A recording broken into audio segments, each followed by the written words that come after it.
श्री शिवाय नमस्तुभ्यं। बुधवार की प्रदोष कामना की पूर्ति करती है। जब प्रदोष पड़े, बन सके 1 बेलपत्र, बन सके 5 बेलपत्र, शमी पत्र, हरे मूंग, कलश के अंदर थोड़ा सा पानी लेकर 1 बेलपत्र, हरा मूंग, शमी पत्र डालकर और उसमें थोड़ा सा गुड़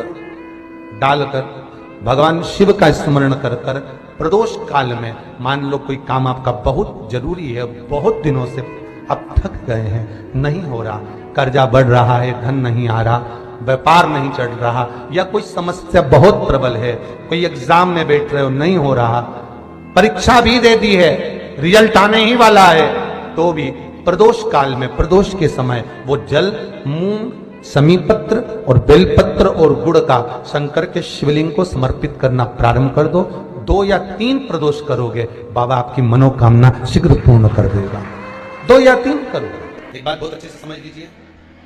जिसके घर में क्लेश होता हो, अशांति रहती हो,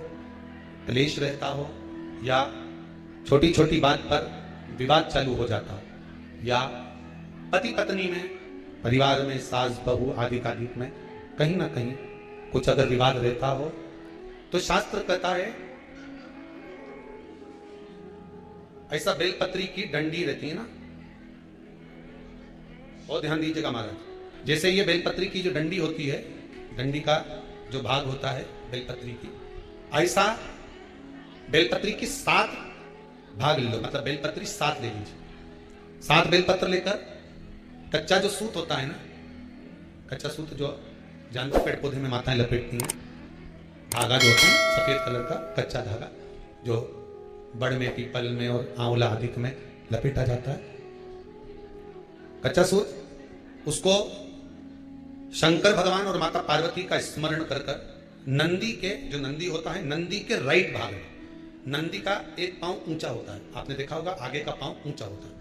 बैठते समय नंदी का एक पांव ऊंचा, एक पांव नीचे की हो जाता है, तो नंदी का जहां पांव ऊंचा है उस ऊंचे पांव के पास में बैठना है। कच्चे सूत पर उस बेलपत्री के जो 7 गुच्छ हैं, 7 जो बेलपत्री के भाग हैं, 7 बेलपत्री हैं, उसको अपना नाम गोत्र स्मरण कर कर उस कच्चे सूत को लपेटना है। महाराज लाल कलर का चंदन उस बेलपत्री के पत्ते में जो अग्रभाग होता है, सबसे आगे का भाग, 7 में लाल चंदन लगाना है। महाराज उस चंदन को लगाकर आप प्रदोष के दिन, प्रदोष काल में शंकर भगवान को समर्पित अगर करते हैं, तो जिस घर का गोत्र बोला है उस घर में कभी क्लेश नहीं हो सकता, उस शांति का अनुभव, उसमें क्लेश नहीं हो सकता। एक धागा होता है पक्का धागा, एक धागा होता है कच्चा धागा, बहुत ध्यान दीजिएगा महाराज, पक्के धागे से नहीं लपेटना सके, कच्चा जो धागा पीपल में, बड़ में या आंवला आदि में जो हम लोग लपेटते हैं पूजन करते समय, वो कच्चा धागा। एक शमी पत्र, 5 बेलपत्र तांबे के लोटे में जल में डाल लीजिए, 7 दाने अक्षत के, आखे अक्षत के डाल लीजिए, और प्रदोष काल में, प्रदोष काल जो शाम का समय होता है, प्रदोष काल में भगवान शंकर के मंदिर जाकर पांव में चप्पल पहनकर ना जाइए, घर में घी का दिया लगाकर कलश लेकर शिव के मंदिर में चले जाइए। शिव मंदिर में दिया नहीं लगाना है आपको, केवल घर में दिया लगाकर जाना है, और शंकर जी के मंदिर में वो ऐसा कैसा ही पानी पूरा उंडेल कर डालकर शिवलिंग पर आ जाए, झोली पसार कर प्रणाम करिए, शंकर की देहली पर 2 मिनट बैठकर ओम नमः शिवाय का स्मरण कर लीजिए। कुछ देर शिव के मंदिर में प्रदोष काल में, प्रदोष के समय पर, प्रदोष के दिन बैठकर शिव नाम का जाप करें, जल का पात्र बाकी घूम लिया, और बड़े प्रेम से अगले महीने फिर प्रदोष के दिन, फिर प्रदोष काल में शिव के द्वारे जाना, फिर विनती करें, कहीं मत जाना, केवल शंकर के शरण में जाना, उससे कहना, उससे निवेदन करना, मुझे विश्वास है मेरे शंभु पर। स्कंद पुराण कहती है, शिव महापुराण कहती है,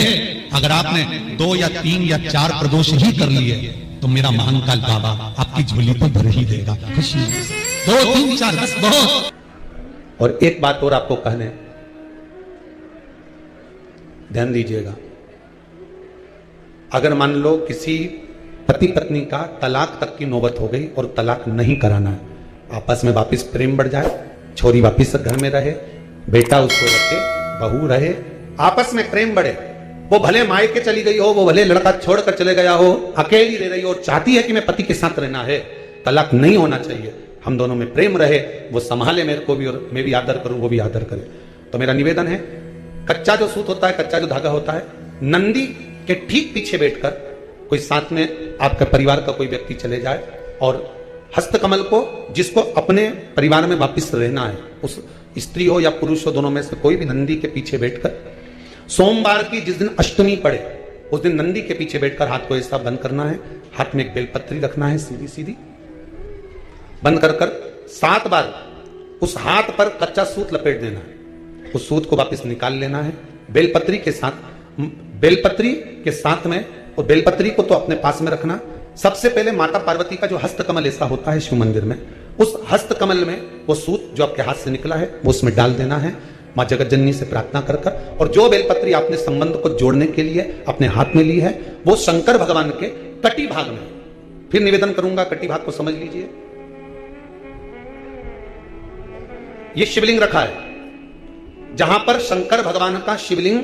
माता पार्वती जी के हस्त कमल पर जो शिवलिंग रखा है, यह भाग कटी भाग कहलाता है। इस जगह पर जहां शंकर और पार्वती का मिलन हुआ है, उस जगह पर उस बेलपत्री को रख देना। महाराज ज्यादा से ज्यादा 3-4 महीने लगते हैं, दोनों में वापस प्रेम बढ़ जाता है, दोनों एक हो जाते हैं। तलाक तक बात चल भी रही हो तो तलाक समाप्त हो जाता है, प्रेम, करुणा, आसक्ति, स्नेह बढ़ जाता है। संबंध टूटने की कतार पर एक बार माता पार्वती को समर्पित तो करो अपना संबंध कि मां अब तुझे नहीं भाना। माना मैंने आप शब्द कह दिया होगा, माना मेरी गलती होगी, थोड़ी गलती उनकी भी होगी, पर दोनों की गलती है मां, अब इस संबंध को तुझे निभाना। जब कच्चा सूत माता के हाथ में रखो तब माता को विनती करना, इस संबंध की डोरी अब तेरे को दे दी, दीन बंधु दीनानाथ मेरी डोरी तेरे।